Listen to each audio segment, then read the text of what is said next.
gas mulia. Jadi, saya akan menjelaskan kelimpahan unsur gas mulia. Kelimpahan gas mulia di alam. Helium merupakan komponen atau unsur terbanyak di alam semesta yang diproses dari gas alam. Karena banyak gas alam yang mengandung helium, kandungan helium paling banyak di antara gas mulia yang lain. Karena helium merupakan bahan bakar dari matahari, kadar helium di udara sekitar 1/200.000 walau dia banyak terdapat dalam berbagai mineral radioaktif sebagai produk-produk radiasi. Selanjutnya, kelimpahan unsur gas mulia yang terdapat di udara. Semua unsur gas mulia terdapat di udara. Unsur gas mulia yang paling banyak terdapat di udara adalah argon, sedangkan unsur gas mulia yang paling sedikit adalah radon, yang bersifat radioaktif dengan waktu paruh yang pendek atau 4 hari dan meluruh menjadi unsur lain. Gas mulia kecuali radon diperoleh dengan cara destilasi bertingkat udara cair, sedangkan radon hanya dapat diperoleh dari peluruhan radioaktif unsur rodium. Keberadaan gas mulia di udara. Helium atau He. Persentase volume udaranya 5,24 dikali 10⁴%. Neon atau Ne. Presentasi volume udaranya 1,82 dikali 10⁻²%. Argon atau Ar. Presentase volume udaranya 0,934%. Kripton atau Kr. Persentase volume udaranya 1,14 dikali 10⁴%.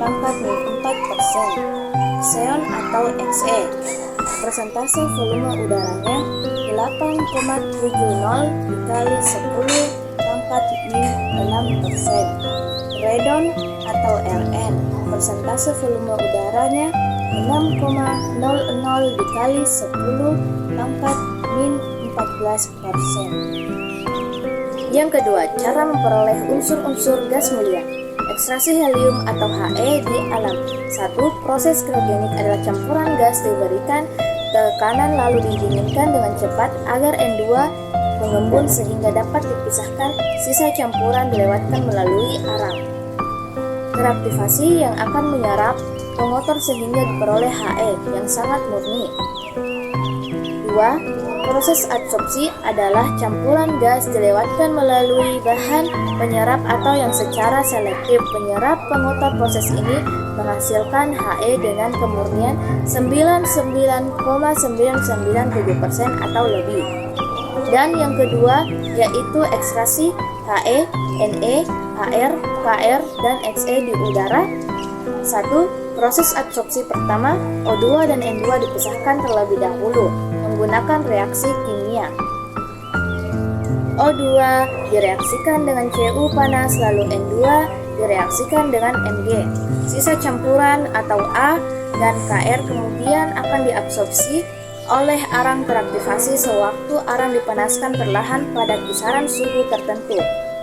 Setiap gas akan keluar dari arang air diperoleh pada suhu sekitar min 80 sementara Kr dan Xe pada suhu yang lebih tinggi. 2. Proses distilasi fraksional menggunakan kolom distilasi fraksional. Pertekanan tinggi. Prinsip pemisahan adalah perbedaan titik didih zat. Karena titik didih N2 paling rendah maka N2 terlebih dahulu dipisahkan, selanjutnya air dan O2 dipisahkan. Fraksi berkadar 10%. Air ini lalu dilewatkan melalui kolom distilasi terpisah, di mana diperoleh Ar dengan kemurnian 98%. Selanjutnya, sifat-sifat unsur kimia. Yang pertama, unsur-unsur memiliki konfigurasi elektron yang stabil yaitu mengandung 8 elektron pada kulit terluarnya atau oktet. Kecuali He mengandung 2 elektron atau doublet.